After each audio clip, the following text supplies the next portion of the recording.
Mesmo com o dólar subindo nesse momento, a moeda está caminhando para fechar em queda no acumulado da semana. Sexta-feira passada, lembrando, o dólar fechou em R$ 5,58. São diversos fatores que têm afetado o câmbio, inclusive as incertezas geradas pelas ameaças tarifárias de Donald Trump. Vamos conversar agora com o Matheus Massotti, especialista em câmbio da One Investimentos. Tudo bem, Matheus? Bem-vindo mais uma vez aqui no CNN Money. Boa tarde para você. Boa tarde, Mirel. Obrigado pelo espaço para poder falar um pouquinho mais uma vez. Complementando aqui, de fato, a gente vem para uma semana que vai ser positiva em relação ao que foi semana passada. E quando a gente olha para o movimento do dólar esse ano, desde o momento em que o presidente Donald Trump assumiu, a gente vem falando de uma apreciação do real frente ao dólar, ali de aproximadamente 6 a 7%, por conta de todos os efeitos de incerteza que estão sendo causados. Não tem como falar da pauta do fechamento dessa semana sem falar de tarifaço, que é o principal motor que vem causando volatilidade aqui. A gente viu no início da semana, principalmente, uma apreciação do real frente ao dólar. Naquele momento ali, quando as coisas estavam se estabilizando e o mercado estava entendendo que a gente tinha começado a ver finais de negociação, eventualmente por uma disposição maior do governo em abrir diálogo e outros fatores, além do fato de que com mais tempo é possível prever ou, no mínimo, projetar com um pouco mais de acurácia quais são os impactos do tarifaço nas relações comerciais que a gente tem e, como falamos aqui ainda essa semana, o que foi o impacto do IOF e como que isso muda o fluxo de capitais aqui. No dia de hoje, a gente vê uma disparada no dólar. Se a gente olha, o dólar tem se apreciado frente ali às principais economias do mundo no dia de hoje, mas em especial frente à real, principalmente por conta da notícia de que o presidente Donald Trump pretende editar uma medida legal para poder reforçar e eventualmente oficializar as medidas do tarifaço que estão previstas agora para o dia 1º de agosto. Toda vez que a gente vê uma notícia dessa no mercado, obviamente o mercado reage com volatilidade, que é o que está acontecendo hoje. A gente teve um dia ontem de um pouco mais de calmaria e hoje a gente vê um dólar se apreciando a quase 1% em cima do real por conta dessa nova notícia, que o mercado ainda precisa de tempo para poder digerir um pouquinho. Quando a gente Matheus, pensa em todos esses impactos, pode falar.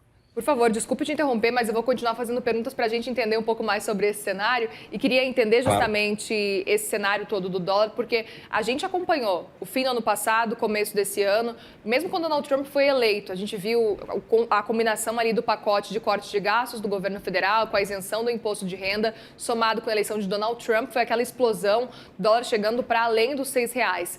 Dessa vez, quando Donald Trump anunciou de novo a tarifa, a gente viu de novo um cenário de alta do dólar, não a ponto aí de superar os R$ 6, mas ainda assim subiu bastante, né? E sei que fazer essa projeção, imagino que seu trabalho seja ingrato nesse sentido, que é tentar entender essas altas e baixas do dólar e fazer essa previsão que eu acho que para 2 dias, para além de 2 dias, já é uma loucura, é muito difícil.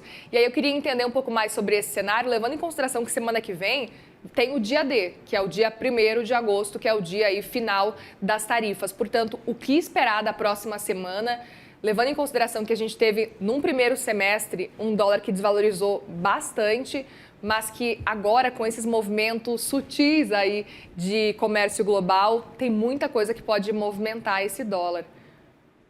Sim. Bom, o maior problema de fazer previsão da moeda não é exatamente prever o que vai acontecer caso os fatos ocorram. O problema é prever se os fatos irão ocorrer ou não. Então, para poder olhar para esse cenário, a primeira coisa que a gente precisa ter um pouco mais de clareza é se de fato a tarifa será imposta ou não. O presidente Donald Trump tem o histórico de utilizar medidas muito radicais para poder forçar uma negociação e colocar todos os players na mesa para poder conseguir condições benéficas ali e atingir os objetivos que ele entende. Se a gente estiver falando de fato de uma estabilização dessa tarifa frente aos produtos brasileiros, a gente pode esperar sim uma desvalorização do real frente à moeda, principalmente por conta do motor de consumo que os Estados Unidos representam em vários setores aqui que são importantes.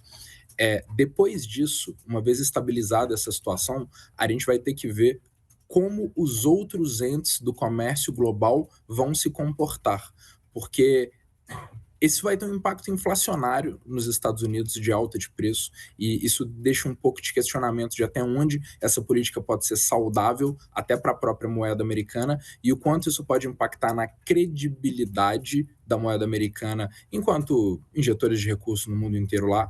A gente tem que olhar qual que vai ser o impacto aqui no nosso fluxo de capitais. Eu falei na semana passada que isso pode ter um impacto de desinflação aqui, que pode ser benéfico, levando a nossa taxa de juros a cair um pouco antes do que o Banco Central tinha previsto, mas, por óbvio, por mais que isso traga um efeito positivo e possa trazer algum fluxo de capitais para cá, isso depende de alguns outros fatores também, e aí passa pelo IOF, pela crise de credibilidade do executivo que a gente vem vivendo, as brigas com o Congresso. Então, assim, são muitos fatores para poder olhar e dizer o que pode acontecer. Mas é um fato de que o primeiro sinal de que as tarifas vão se consolidar, a gente não tem uma moeda forte o suficiente para poder se recuperar do tombo que vai ser ali os primeiros 2, 3 dias de efeito após a entrada em vigor do tarifaço. A gente ainda não tem uma clareza muito grande das principais empresas de como que vai ser a pauta de exportação e nem de substituição. Então, eu acho que essa vai ser a primeira ótica para poder olhar em caso de consolidação da situação atual. Perfeito. E aproveito para entender um pouco mais, olhando o cenário do câmbio também, queria saber a sua percepção diante desse cenário.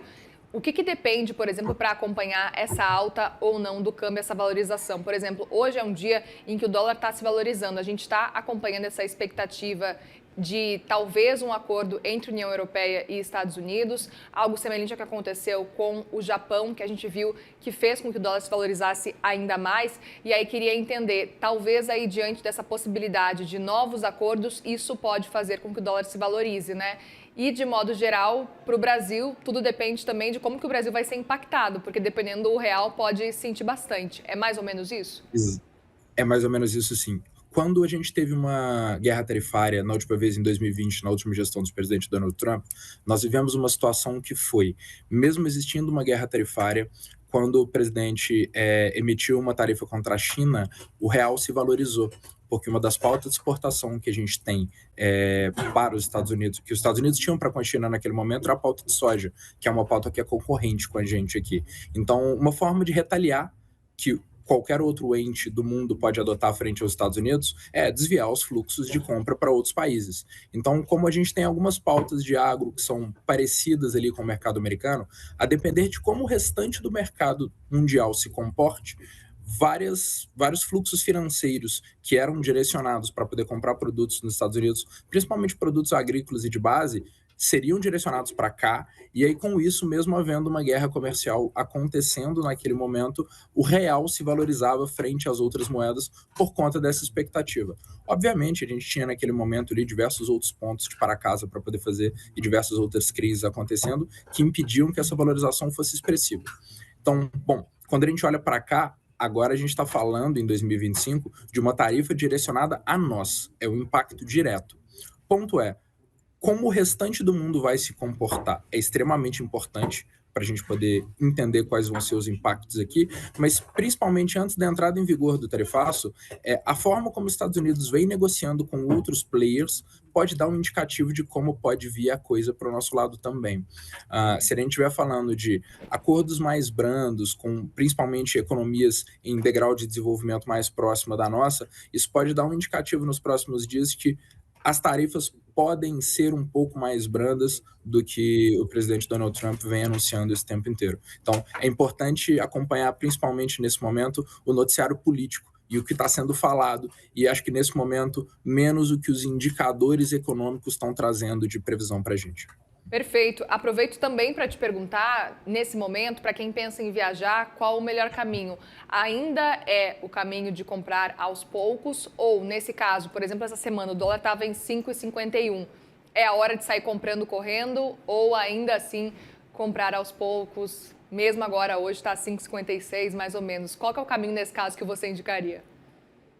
Olha, dada a total incerteza e imprevisibilidade da moeda, eu acho que o caminho de comprar aos poucos é uma defesa contra qualquer cenário, tanto quanto um cenário de alta quanto um cenário de baixa, porque ele vai tentar tirar o efeito do que a volatilidade, que é intrínseca à moeda, vai fazer dentro da sua decisão pessoal. Então, eu costumo indicar sempre dois cenários possíveis. Um é o da previsibilidade, se você já tem o orçamento, já tem planejado pô, é uma viagem, então tirar uma preocupação da cabeça é sempre bom. Então pode comprar tudo de uma vez e sem dor, caso o dólar venha a se desvalorizar ali logo depois. Mas caso isso seja uma preocupação, e comprando aos poucos é sempre uma excelente forma de aproveitar qualquer momento que possa acontecer. Se subir, uma parte da sua parcela de compra já foi comprada antes, se cair, você consegue aproveitar um pouquinho mais também. Então, eu costumo manter essa recomendação como padrão, independente do que está acontecendo ali dentro do cenário macroeconômico, costuma dar certo. Muito bem, Matheus Massotti, especialista em câmbio da One Investimentos. Obrigada mais uma vez, viu, pelo cenário, tentar explicar para a gente esse cenário que a gente está acompanhando todos os dias e essas oscilações todas. Um bom trabalho aí e bom fim de semana também. Bom final de semana, muito obrigado pela oportunidade mais uma vez, Muriel. Grande abraço. Obrigada, Matheus.